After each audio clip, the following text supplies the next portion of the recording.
잿빛 새벽 공기 속에서 박도준의 하루는 시작되었다.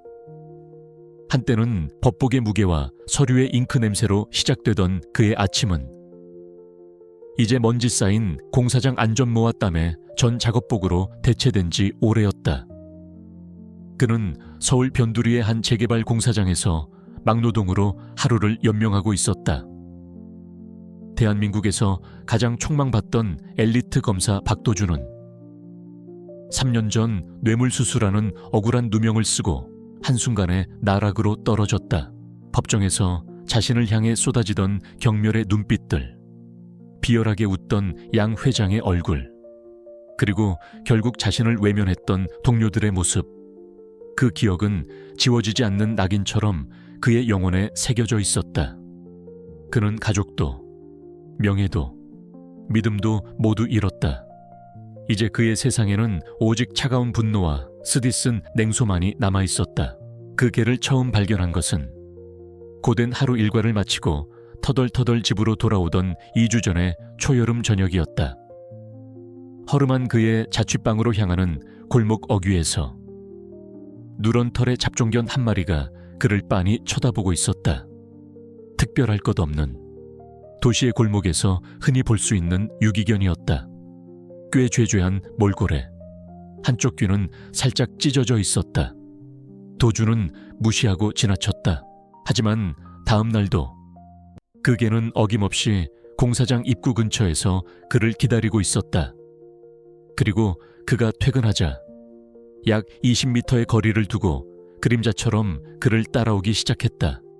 짖지도 않고 꼬리를 치지도 않고 음식을 구걸하지도 않았다. 그저 묵묵히 그의 발걸음에 맞춰 거리를 유지하며 따라올 뿐이었다. 처음에는 짜증이 났다. 저리가, 귀찮게 하지 말고. 도준은 소리치며 발을 굴렀다.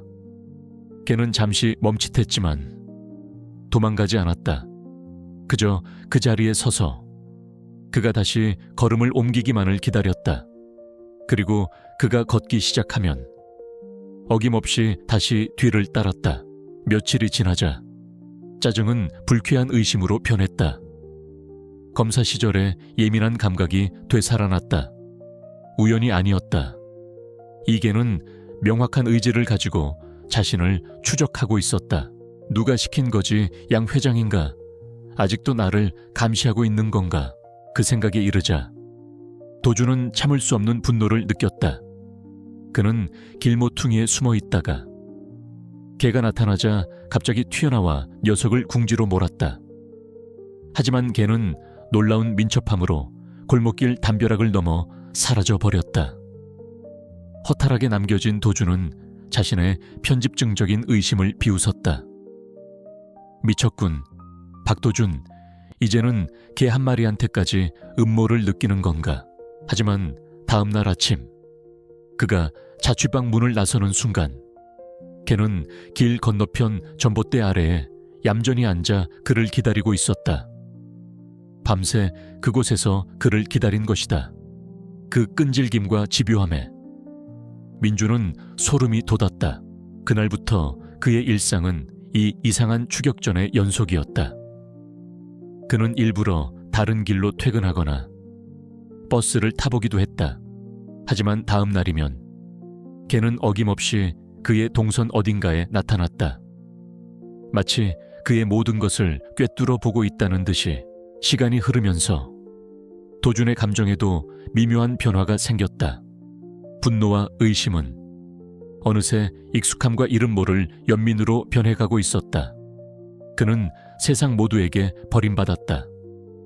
누구도 그에게 먼저 말을 걸지 않았고 누구도 그의 눈을 똑바로 쳐다보지 않았다.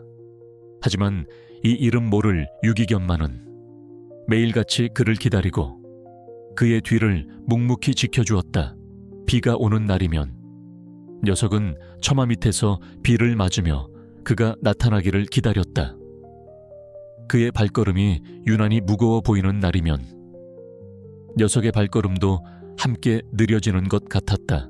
어느덧 그는 퇴근길에 자신도 모르게 그 개를 찾고 있는 자신을 발견했다.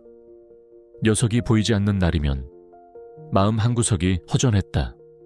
이 지긋지긋한 고독 속으로 초대받지 않은 그림자가 어느새 깊숙이 스며들어 버린 것이다. 그렇게 3주가 흘렀다. 그날은 유난히 비가 많이 내리는 밤이었다. 도주는 포장마차에서 혼자 소주를 마시고 있었다. 흠뻑 젖은 채 집으로 향하는 그의 뒤를 어김없이 녀석이 따르고 있었다. 그런데 오늘따라 녀석의 상태가 이상했다. 걸음걸이가 비틀거렸고 간간히 마른 기침을 했다. 며칠 동안 제대로 먹지 못한 데다 비까지 흠뻑 맞았으니 탈이 난 것이 분명했다. 도주는 걸음을 멈췄다. 그리고 뒤를 돌아보았다. 녀석도 그 자리에 멈춰 서서 비에 젖은 채 그를 올려다보았다. 가로등 불빛에 비친 녀석의 눈은 깊고 슬펐다. 그 눈은 마치 무언가를 간절히 호소하는 것 같았다. 제발 저를 외면하지 말아달라고. 당신이 나의 마지막 희망이라고. 도주는 한참 동안 녀석과 마주보고 서 있었다. 그의 안에서 3년 동안 굳게 닫혀있던 무언가가 무너져 내리는 소리가 들렸다. 그는 더 이상 이 기묘한 동행을 견딜 수 없었다. 이 지긋지긋한 미스터리를 끝내야만 했다. 녀석을 위해서라도, 그리고 어쩌면 자기 자신을 위해서라도.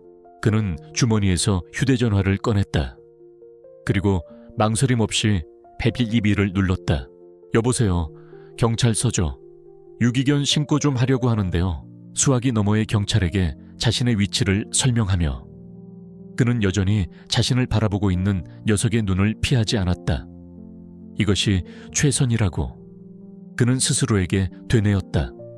하지만 마음 깊은 곳에서는 자신이 무언가 돌이킬 수 없는 일을 저지르고 있다는 불길한 예감이 피어오르고 있었다. 전화를 끄는 박도준은 빗속에 우두커니 서 있었다.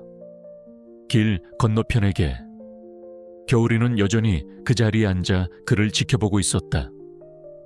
녀석은 비에 흠뻑 젖어 덜덜 떨고 있었지만 자리를 떠나지 않았다. 도주는 순간 죄책감을 느꼈지만 이내 고개를 저었다. 이게 최선이다. 저 녀석에게도. 그리고 내게도. 얼마 지나지 않아 골목 어귀로 순찰차 한 대가 미끄러지듯 들어왔다. 차에서 내린 2명의 경찰은 피곤하고 무관심한 표정이었다. 유기견 신고하신 분 맞으시죠? 나이가 더 들어 보이는 경찰이 물었다. 그의 말투에는 이런 사소한 일로 우리를 부르다니 하는 듯한 귀찮음이 묻어 있었다. 네, 접니다. 저 개입니다. 몇 주째 계속 저를 따라다닙니다. 도준이 손가락으로 가리키자 경찰들의 시선이 겨울이에게로 향했다.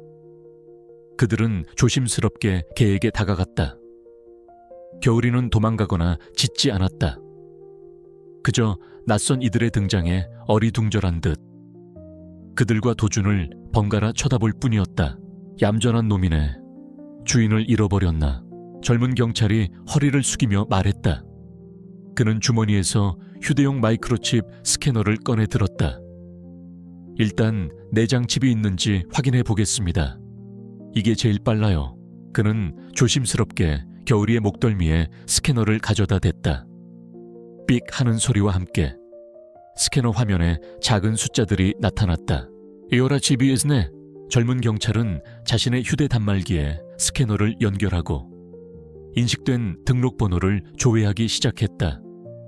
그는 당연히 주인이 없거나 연락이 두절된 번호일 거라고 생각했다.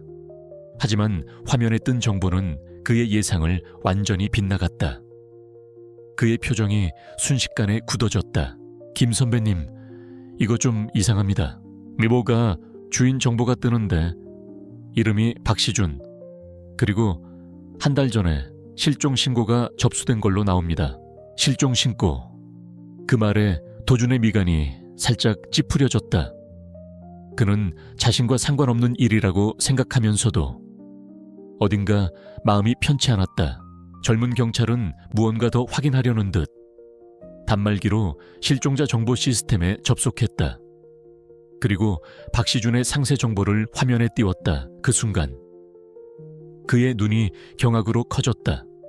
그는 화면과 도준의 얼굴을 몇 번이고 번갈아 쳐다보았다. 그의 얼굴은 하얗게 질려 있었다. 그는 비에 젖는 것도 잊은 채 홀린 듯이 도준에게 다가왔다. 선생님, 혹시 성함이 어떻게 되십니까? 막도준입니다만. 막도준이요. 젊은 경찰은 믿을 수 없다는 표정으로 자신의 단말기 화면을 그대로 도준에게 내밀었다. 이 사람 아십니까? 도준은 무심코 화면을 내려다보았다. 화면 상단에는 실종자 정보 박시준이라는 글자가 선명했다. 그리고 그 아래 증명사진 칸에는 그 자신의 얼굴이 있었다. 닮은 사람이 아니었다. 그냥 그 자신이었다. 날카로운 눈매, 오뚝한 코, 그리고 어릴 적 넘어져 생긴 왼쪽 눈썹 위에 희미한 흉터까지. 거울을 보는 것처럼 똑같은 얼굴. 아이, 이게 뭐야? 도준의 입에서 자신도 모르게 탄식이 터져 나왔다. 그는 마치 복부를 강타당한 것처럼 비틀거리며 한 걸음 뒤로 물러섰다. 세상이 빙글 돌기 시작했다. 빗소리, 순찰차의 경광등 불빛, 약하게 낑낑거리는 겨울이의 소리. 모든 것이 하나의 거대한 굉음이 되어 그의 귀를 때렸다. 내게 쌍둥이 형제가 있었다고. 그는 평생을 고아로 자랐다. 자신에게 가족이라고는 없다고 믿고 살았다. 그런데 자신과 똑같이 생긴 형제가, 그것도 박시준이라는 이름으로 이 세상 어딘가에 살고 있었고 지금은 실종 상태라는 것이다. 모든 퍼즐 조각이 한순간에 맞춰졌다. 겨울이가 그를 따라다녔던 이유. 녀석은 주인을 잃어버리고 세상에 홀로 남아 자신의 주인을 필사적으로 찾아다녔던 것이다. 그리고 마침내 자신의 주인과 똑같은 얼굴, 똑같은 냄새를 가진 남자를 발견했던 것이다. 녀석은 그를 스토킹한 것이 아니었다. 자신의 주인을 찾았다고, 돌아와 달라고 애원하고 있었던 것이다. 도준은 떨리는 눈으로 길 건너편의 겨울이를 바라보았다. 녀석은 여전히 그를 보며 꼬리를 흔들고 있었다. 그 눈빛은 더 이상 호소나 애원이 아니었다. 그것은 마치 이제야 제 말을 알아들으시는군요 라고 말하는 듯한 깊은 안도감이었다.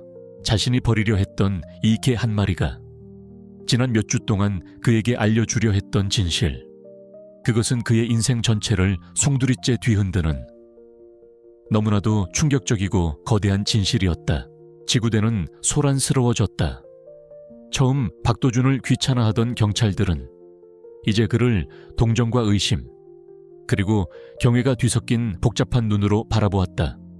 그는 취조실에 앉아 자신의 얼굴이 박힌 실종자 전단지를 멍하니 내려다보고 있었다.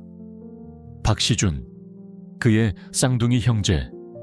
그의 머릿속은 현실감을 잃은 채 윙윙거렸다. 이 박시준 씨에 대한 모든 정보를 알고 싶습니다. 도준의 목소리는 스스로 듣기에도 낯설었다. 경찰은 그에게 박시준이 한 달 전 직장에 출근하지 않고 연락이 두절되어 회사 동료에 의해 실종 신고가 접수되었다는 기본적인 사실을 알려주었다. 거주지는 확인되었지만 집은 비어 있었고 특별한 침입이나 다툼의 흔적은 없었다고 했다. 저게는 겨울이는 어떻게 되는 겁니까? 도준이 묻자 경찰이 답했다. 주인이 실종 상태이니 일단 규정상 보호소로 인계해야 합니다. 아닙니다. 도준은 단호하게 말했다. 그의 눈에 3년 만에 처음으로 검사 시절에 단단한 빛이 돌아왔다. 제가 데려가겠습니다. 저게는 이제 제 가족입니다. 그렇게 도준은 겨울이와 함께 집으로 돌아왔다. 더 이상 쫓고 쫓기는 그림자가 아니었다. 그들은 이제 하나의 비극과 비밀을 공유하는 세상에 단 둘뿐인 동지가 되었다.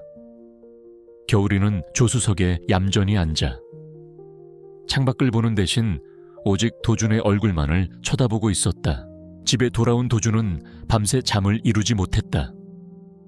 그는 어디서부터 이 엉켜버린 실타래를 풀어야 할지 고민했다. 시작은 자신의 뿔이었다. 그는 수년 동안 연락을 끊고 살았던 양부모에게 전화를 걸었다. 다음 날 그는 양부모의 집을 찾았다. 3년 전 그의 뇌물수수 스캔들이 터졌을 때 그들은 아들의 결백을 믿어주기보다 세간의 비난을 더 두려워했다. 그날 이후로 도주는 그들을 찾지 않았다. 그의 갑작스러운 방문에 양어머니는 눈물을 글썽겼고 양아버지는 못마땅한 표정을 감추지 못했다. 도주는 그들의 앞에 앉아 아무런 감정 없는 얼굴로 휴대전화 속 박시준의 사진을 내밀었다. 이 사람 누굽니까? 그의 차가운 질문에 양어머니의 얼굴이 하얗게 질렸다. 그녀는 입술을 떨며 아무 말도 하지 못했다. 평생을 가부장적이고 엄했던 양아버지가 깊은 한숨과 함께 마침내 무거운 입을 열었다.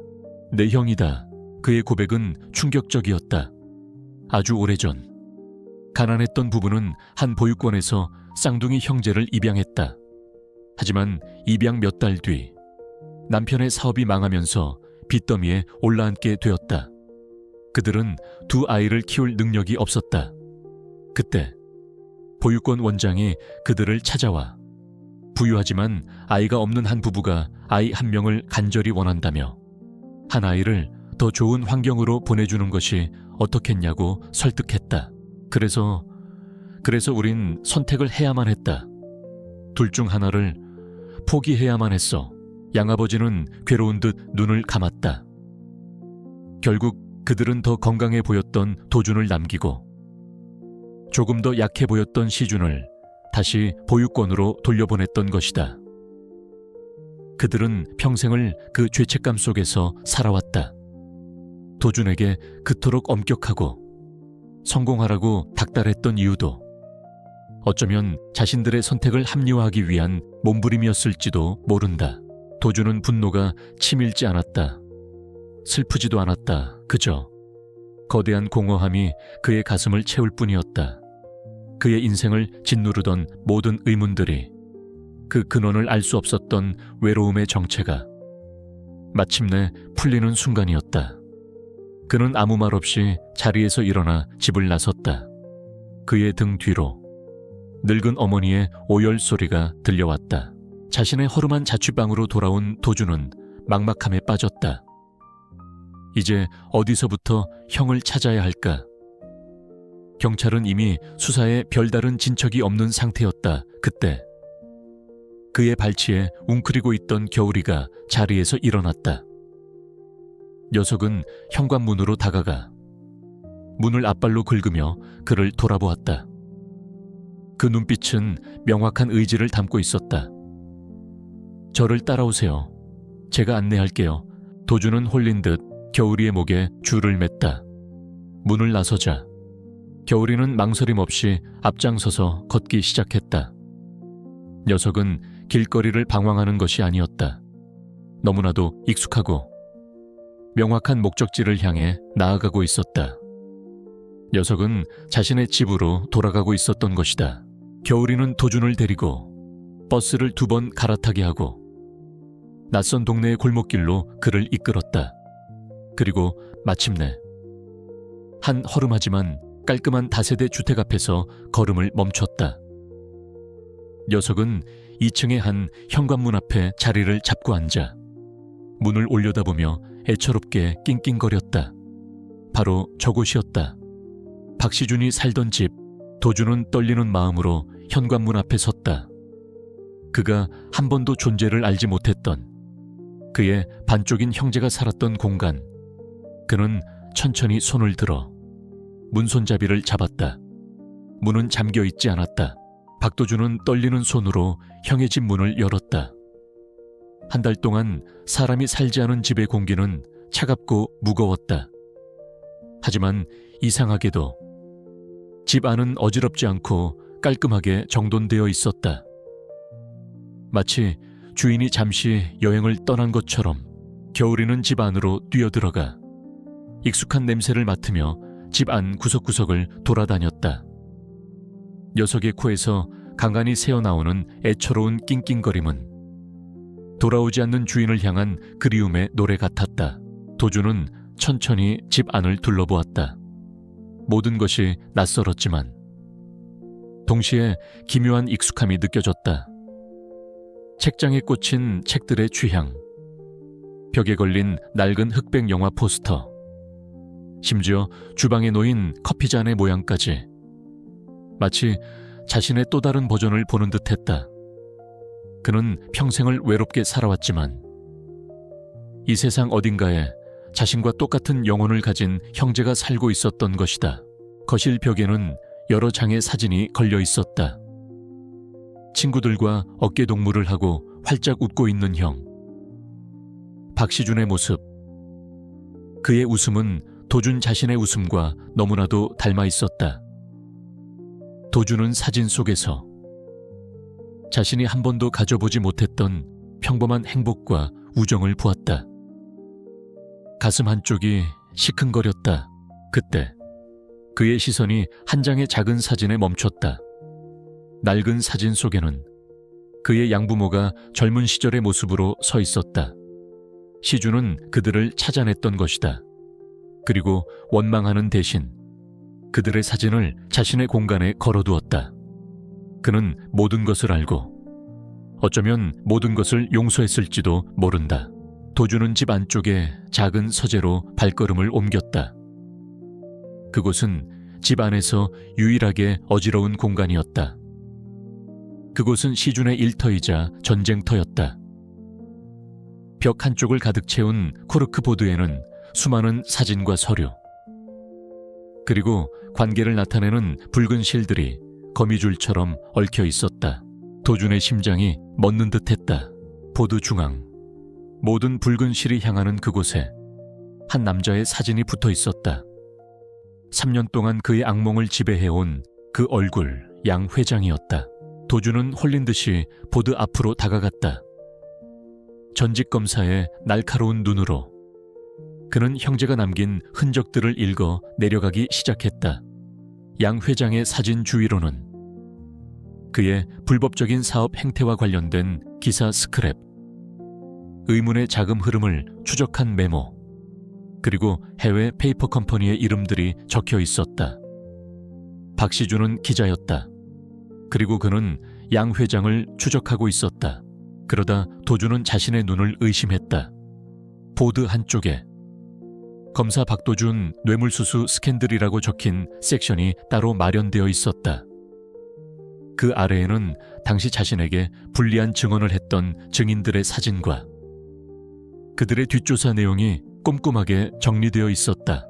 형은 내 사건을 조사하고 있었던 것이다. 도준의 손이 부들부들 떨리기 시작했다. 그는 보드에 붙은 한 서류를 떼어냈다.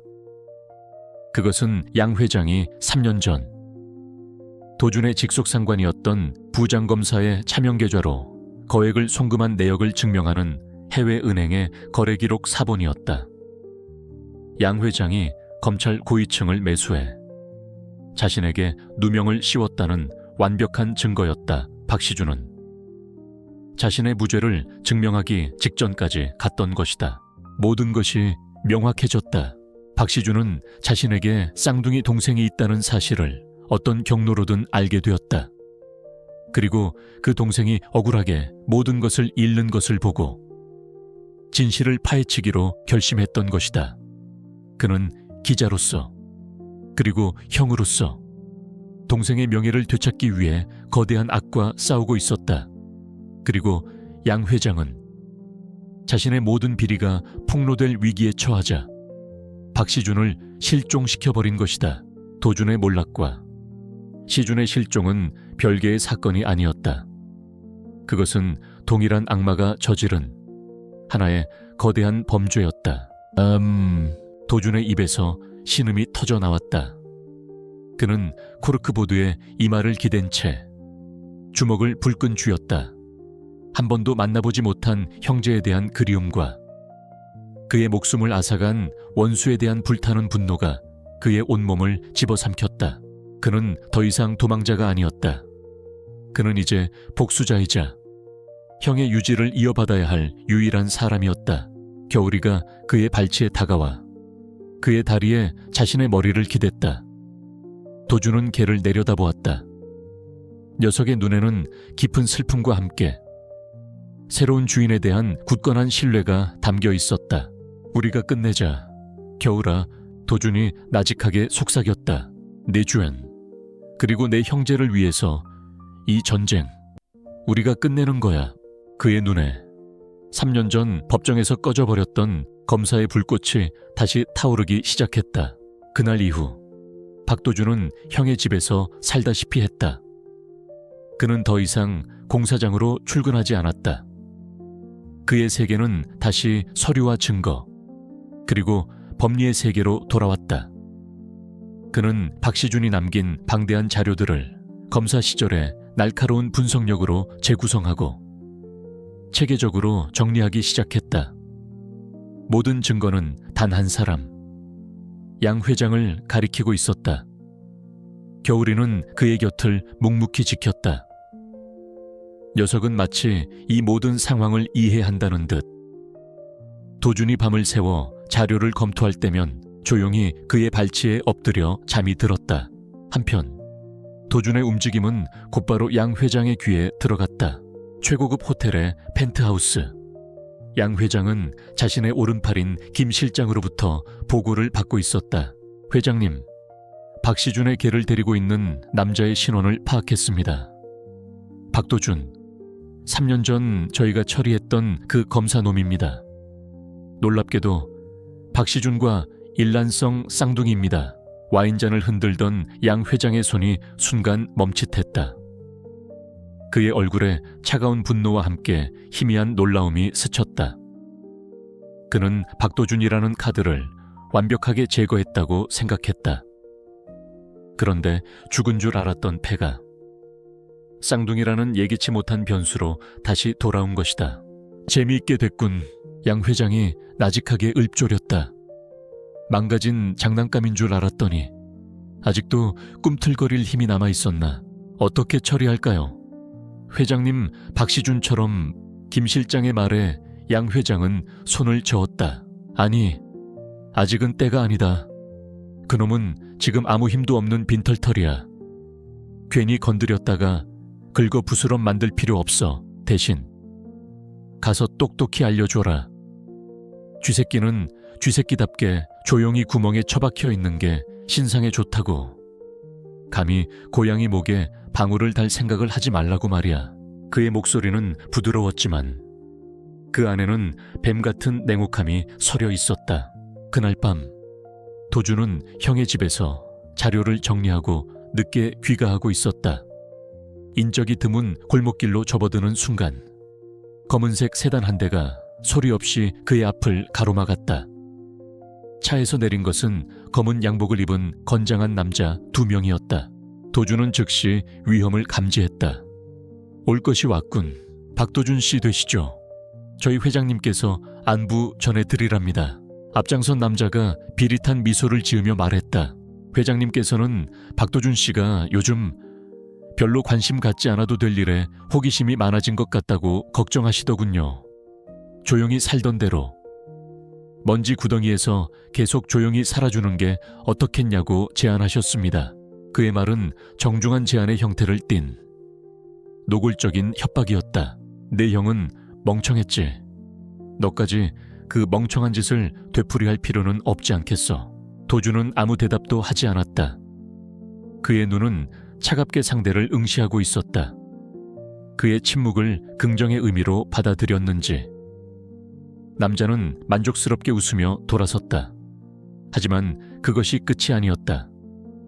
남자는 돌아서는 척하다가 번개처럼 주먹을 날려 도준의 복부를 가격했다. 기억, 예상치 못한 공격에 도준은 비명도 지르지 못하고 쓰러졌다. 2명의 남자는 쓰러진 그에게 다가와 경고의 의미를 담아 무자비한 폭행을 가했다.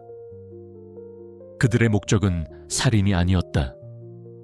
철저한 굴욕과 공포를 심어주기 위함이었다. 몇 분 뒤 그들은 피투성이가 된 채 쓰러져 있는 도준을 내려다보며 마지막 말을 남겼다. 이게 우리 회장님의 마지막 배려다. 다음은 없어. 그들이 사라진 후 도준은 차가운 아스팔트 바닥에 한참 동안 쓰러져 있었다. 입안에서는 비릿한 피맛이 느껴졌다. 온몸의 뼈가 으스러지는 듯한 고통. 하지만 이상하게도 그의 정신은 그 어느 때보다도 맑았다. 지난 3년간 그를 짓눌러왔던 무력감과 절망이 이 잔인한 폭행과 함께 재가 되어 날아가는 것 같았다. 육체적인 고통이 오히려 그의 잠자고 있던 투쟁 본능을 깨웠다. 그들은 그를 망가진 사람으로 취급했지만 그들은 그가 원래 어떤 사람이었는지를 상기시켜 주었다. 그는 법이라는 칼을 들고 바로 그들 같은 악과 싸우던 검사였다. 도준은 비틀거리며 몸을 일으켰다. 그는 절뚝거리며 자신의 자취방으로 돌아왔다. 문을 열자 겨울이가 피 냄새를 맡고 미친 듯이 짖으며 그에게 달려들었다. 녀석은 그의 상처를 핥으며 안타까움에 낑낑거렸다. 도준은 욕실 거울 앞에 섰다. 터진 입술, 멍든 눈, 거울 속에는 피해자의 얼굴이 아니었다.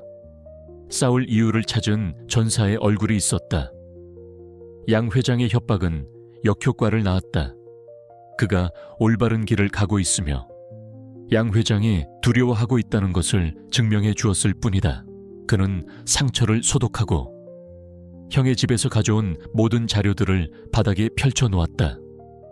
그리고 먼지 쌓인 책장에서 자신의 낡은 법률 서적들을 꺼내 함께 놓았다. 이제 이것은 단순한 진실 추적이 아니었다. 이것은 전쟁 준비였다. 도준은 자신의 발치에 앉아있는 겨울이를 내려다보았다. 그들이 실수했어. 겨울아, 그들은 내게 싸우는 법을 다시 가르쳐줬다. 그의 눈빛은 복수심을 넘어 정의를 집행하려는 검사의 차가운 결의로 불타고 있었다. 박도준의 방역은 치밀하고도 대담했다. 그는 더 이상 어둠 속에 숨지 않았다. 그는 양 회장을 대중의 심판대 위로 끌어내기로 결심했다. 그가 가진 가장 강력한 무기는 형 박시준이 남긴 진실과 그 자신이 가진 법에 대한 해박한 지식이었다. 그는 형의 유품 속에서 시준이 가장 신뢰했던 후배 기자의 연락처를 찾아냈다. 그리고 그에게 접촉했다. 처음에는 반신반의하던 후배 기자는 도준이 제시하는 증거의 무기 앞에서 이내 그의 편에 서기로 결심했다. 그들은 양 회장을 무너뜨리기 위한 마지막 함정을 팠다. 며칠 뒤 양 회장은 자신의 양지재단 출범을 알리는 대대적인 기자회견을 열었다. 자신의 추악한 이미지를 세탁하고 자선 사업가로 거듭나기 위한 쇼였다. 수많은 기자들과 카메라 플래시가 터지는 화려한 호텔 연회장. 모든 것이 양 회장의 계획대로 흘러가고 있었다. 그가 단상 위에서 자신의 업적과 미래의 비전에 대해 열변을 토하고 기자들의 질문을 받는 시간이 되자 한 남자가 조용히 손을 들었다. 남루한 작업복 대신 3년 전 그가 입었던 것과 같은 단정한 양복을 차려입은 박도준이었다. 그의 등장은 연 회장의 모든 소음을 한순간에 잠재웠다. 양 회장의 얼굴이 굳어졌다. 하지만 수많은 카메라 앞에서 그는 애써 평정을 가장했다. 질문하시죠. 도준은 마이크 앞으로 걸어 나갔다. 하지만 그는 질문을 하지 않았다. 저는 3년 전 양 회장 당신이 쳐놓은 덫에 걸려 모든 것을 잃었던 전직 검사 박도준입니다. 그의 한마디에 연 회장은 술렁이기 시작했다. 기자들의 카메라 렌즈가 일제히 그에게로 향했다. 그리고 저는 바로 그 진실을 파헤치다 당신에게 실종당한 고 박시준 기자의 쌍둥이 동생입니다. 그는 연 회장 대형 스크린에 그가 준비해온 USB를 연결했다. 화면에는 양 회장이 3년 전 부장검색에 거액의 뇌물을 송금한 해외 계좌 내역이 선명하게 나타났다. 이것은 당신이 검찰을 매수해 저에게 누명을 씌웠다는 증거입니다.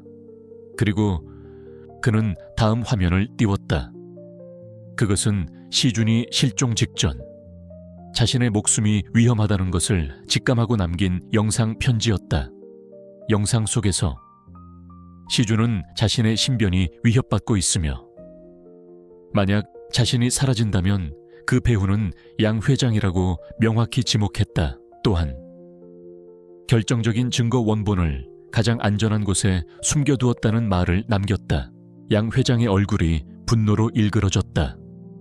그는 이성을 잃고 경호원들에게 소리쳤다. 저 미친놈 당장 끌어내. 저 화면 꺼. 경호원들이 도준에게 달려드는 순간이었다. 도준은 조금도 당황하지 않았다.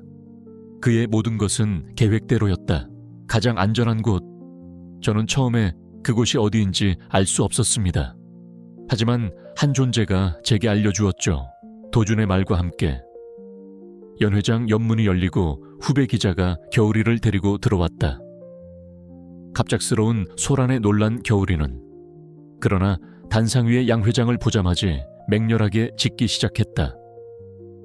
마치 자신의 주인을 해친 원수를 알아본 것처럼 도준은 겨울이에게 다가가 녀석의 낡은 목줄을 풀었다. 그는 며칠 전 겨울이의 목을 쓰다듬다가 목줄 안쪽에 딱딱한 무언가가 만져지는 것을 발견했다. 그는 조심스럽게 목줄의 박음질을 뜯어냈고 그 안에서 아주 작은 마이크로 SD카드를 찾아냈다. 시준이 마지막으로 남긴 진짜 원본 증거였다. 형은 알고 있었던 겁니다. 자신이 사라지면 자신의 가장 충직한 친구인 겨울이가 언젠가 제 동생을 찾아낼 것이라고. 그리고 이 마지막 증거를 전해줄 것이라고요. 도준은 SD카드를 노트북에 연결했다. 스크린에는 양 회장이 부장검사와 만나 뇌물 액수와 사건 조작을 논의하는 대화가 담긴 원본 녹음 파일이 재생되기 시작했다. 그것으로 모든 것이 끝났다. 연 회장 뒤편에서 대기하고 있던 경찰들이 쏟아져 들어와 넋이 나간 채 서 있는 양 회장에게 수갑을 채웠다. 기자들의 카메라 플래시가 미친 듯이 터졌다. 한 거대 제국의 회장이 자신의 화려한 쇼 무대 위에서 전국으로 생중계되는 카메라 앞에서 몰락하는 순간이었다. 도준은 수갑을 차고 끌려가는 양 회장을 차가운 눈으로 바라보았다. 그는 단순히 범인을 잡은 것이 아니었다. 그는 자신의 인생을 그리고 만나보지도 못했던 형의 명예를 되찾은 것이다. 그는 자신의 발치에 와서 머리를 부비는 겨울이를 끌어안았다. 그리고 주머니에서 형의 빛바랜 사진을 꺼내 보았다. 봤어. 형, 우리가 해냈어. 3년간의 길고 어두웠던 겨울이 끝나고 마침내 그의 인생에도 새로운 봄이 찾아오고 있었다. 기자회견장에서의 극적인 체포 이후 대한민국은 한동안 양 회장 스캔들로 들끓었다. 박도준이 공개한 증거들을 토대로 경찰과 검찰은 양 회장의 제국을 샅샅이 파헤쳤다. 그의 죄는 뇌물수수와 살인교사뿐만이 아니었다. 수십 년간 그가 쌓아 올린 성공의 탑은 수많은 사람들의 피와 눈물 그리고 불법과 탈법으로 이루어진 것이었다. 박도준의 가장 시급한 과제는 형 박시준을 찾는 것이었다. 그는 시준이 남긴 자료와 자신의 수사 능력을 총동원하여 양 회장이 소유한 전국의 비밀 별장과 창고들을 추적하기 시작했다. 그리고 마침내 그는 경기도 외곽의 한 버려진 물류창고에서 형의 흔적을 찾아냈다. 창고 안 쇠사슬에 묶인 채 감금되어 있던 박시준은 발견 당시 거의 탈진 상태였지만 다행히 목숨은 붙어 있었다. 병원에 입원한 형제가 처음으로 마주하는 순간 병실 안에는 무거운 침묵이 흘렀다. 두 남자는 서로의 얼굴을 말없이 바라보았다. 거울을 보는 것처럼 똑같은 얼굴. 하지만 한 명의 눈에는 3년간의 절망과 분노가, 다른 한 명의 눈에는 한 달간의 감금과 고통이 새겨져 있었다. 그들은 세상에서 가장 가까우면서도 가장 먼 사이였다. 도준이냐? 시준이 먼저 힘겹게 입을 열었다. 그의 목소리는 심하게 쉬어 있었다. 영.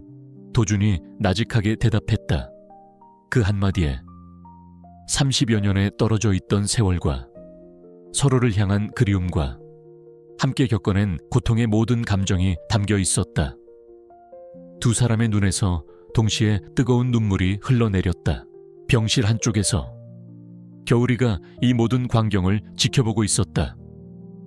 녀석은 두 주인의 재회를 방해하지 않으려는 듯 조용히 꼬리만 흔들고 있었다. 자신의 길고 길었던 임무가 마침내 끝났음을 직감하는 듯했다. 몇 달 후 모든 것이 제자리를 찾았다. 양 회장과 그의 일당은 법의 최고형을 선고받았다. 박도준은 모든 누명을 벗고 완벽하게 명예를 회복했다.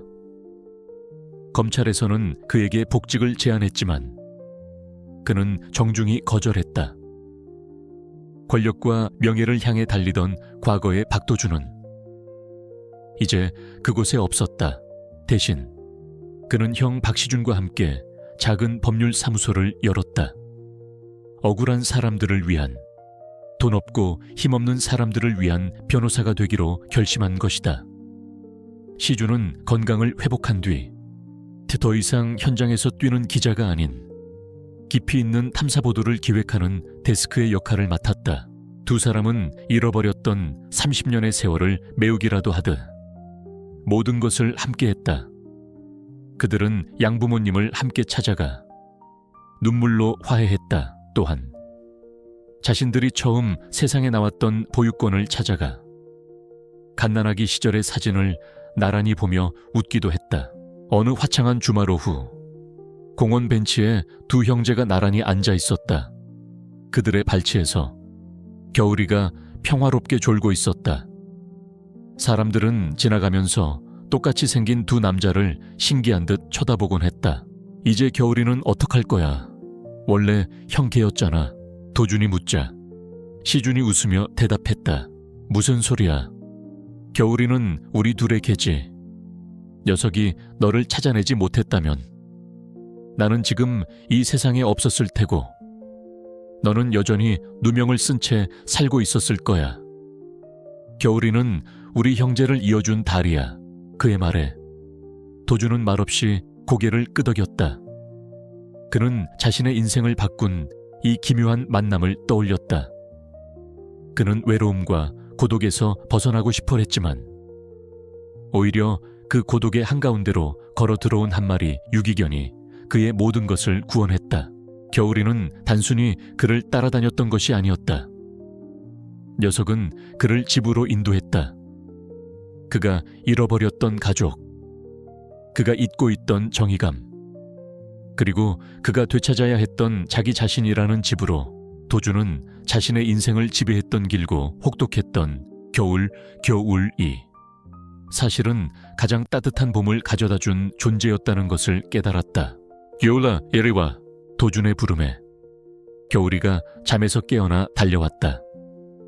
녀석은 도준과 시준의 다리 사이를 오가며 기쁨에 겨워 꼬리를 흔들었다. 두 형제는 그런 겨울이를 보며 마주보고 환하게 웃었다. 30여 년 만에 처음으로 닮은 꼴의 미소였다. 공원에는 세 식구의 평화로운 행복이 따스한 봄 햇살 아래 눈부시게 빛나고 있었다.